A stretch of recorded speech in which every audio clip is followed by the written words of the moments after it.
Assalamualaikum warahmatullahi wabarakatuh. Bertemu lagi di video selanjutnya.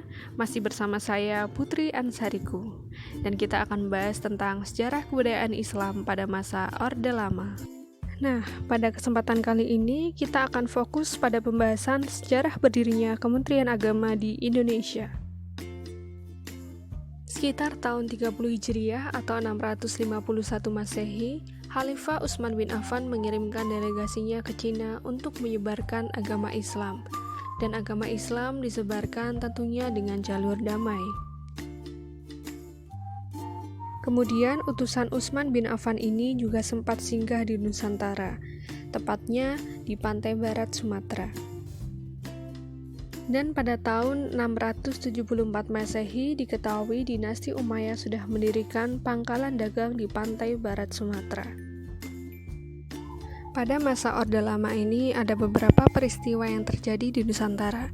Yang pertama yaitu penggantian sila pertama dalam Pancasila, yang semula ketuhanan dengan kewajiban menjalankan syariat Islam bagi pemeluk-pemeluknya, diganti menjadi ketuhanan yang Maha Esa. Yang kedua yaitu proses berdirinya dari Kementerian Agama yang nanti selengkapnya akan kita bahas di video ini. Ketiga yaitu adanya konflik dari tiga ideologi, yaitu ideologi Masyumi, Sosialis, dan Partai Nasional Indonesia. Dan yang keempat yaitu konflik antar organisasi Islam. Pada sidang BPUPKI kedua tanggal 11 Juli 1945 yang dilaksanakan di Gedung Pancasila Jakarta, Muhammad Yamin mengusulkan untuk dibentuknya Kementerian Istimewa, yaitu Kementerian Agama. Gedung tersebut pada masa penjajahan Jepang dinamakan dengan Gedung Chosangiin, namun pada saat ini lebih dikenal dengan Gedung Pancasila. Kemudian pada sidang PPKI pertama tanggal 19 Agustus 1945 yang juga dilaksanakan di Gedung Pancasila Jakarta, kembali lagi mengusulkan untuk dibentuknya Kementerian Agama, namun masih juga ditolak oleh anggota sidang PPKI yang salah satunya yaitu Mr. Yohanes Latu Harhari.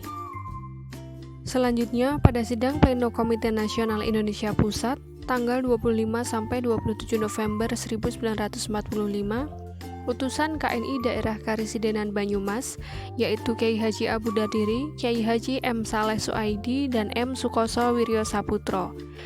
Mereka menyatakan sebuah usulan yang disampaikan oleh Kyai Haji M. Saleh Suaidi, yaitu supaya dalam negeri Indonesia yang sudah merdeka ini janganlah hendaknya urusan agama hanya disambilkan kepada Kementerian Pendidikan, Pengajaran, dan Kebudayaan saja, tetapi hendaklah Kementerian Agama yang khusus dan tersendiri. Dan akhirnya usulan untuk dibentuknya Kementerian Agama disetujui dengan penetapan pemerintah nomor 1 tanggal 3 Januari 1946 bertepatan dengan 29 Muharram 1365 Hijriah yang berbunyi Presiden Republik Indonesia mengingat usul Perdana Menteri dan Badan Pekerja Komite Nasional Pusat memutuskan mengadakan Kementerian Agama, dan pengumuman adanya Kementerian Agama ini disiarkan langsung oleh pemerintah melalui siaran radio Republik Indonesia. Haji Muhammad Rasyidi, yaitu Menteri Agama Republik Indonesia pertama yang diangkat langsung oleh Presiden Soekarno. Beliau dikenal sebagai pemimpin Islam yang terkemuka dan juga tokoh dari organisasi Islam Muhammadiyah. Beliau berpidato yang disiarkan oleh Radio Republik Indonesia di Yogyakarta, menegaskan bahwa berdirinya Kementerian Agama adalah untuk memelihara dan menjamin kepentingan agama serta pemeluk-pemeluknya. Dalam maklumat Kementerian Agama nomor 1 tanggal 14 Maret 1946 diumumkan alamat sementara kantor pusat Kementerian Agama adalah di Jalan Bintaran nomor 9 Yogyakarta. Pada bulan Mei 1946 berpindah di Jalan Malioboro nomor 10 Yogyakarta. Dari Jalan Bintaran nomor 9 menuju Jalan Malioboro nomor 10 kurang lebih menempuh waktu selama 10 menit. Dan alamat kantor Kementerian Agama Republik Indonesia sekarang ini berada di Jalan Lapangan Banteng Barat nomor 3, 4, Jakarta. Kemudian mengenai tugas dan kewajiban Kementerian Agama sudah diatur dalam Peraturan Pemerintah Nomor 33 Tahun 1949, Peraturan Pemerintah Nomor 8 Tahun 1950, dan Peraturan Menteri Agama Nomor 5 Tahun 1951. Berikut adalah tugas dan kewajiban Kementerian Agama. 1. Melaksanakan asas ketuhanan yang Maha Esa dengan sebaik-baiknya. 2. Menjaga bahwa tiap-tiap penduduk mempunyai kemerdekaan untuk memeluk agamanya masing-masing dan untuk beribadah menurut agama dan kepercayaannya. 3. Membimbing, menyokong, memelihara, dan mengembangkan aliran-aliran agama yang sehat. 4. Menyelenggarakan, memimpin, dan mengawasi pendidikan agama di sekolah-sekolah negeri. 5. Memimpin, menyokong, serta mengamati pendidikan dan pengajaran di madrasah dan perguruan-perguruan agama lain, mengadakan pendidikan guru-guru dan hakim agama. 7. Menyelenggarakan segala sesuatu yang bersangkut paut dengan pengajaran rohani kepada anggota tentara, asrama, rumah-rumah penjara, dan tempat-tempat lain yang dipandang perlu.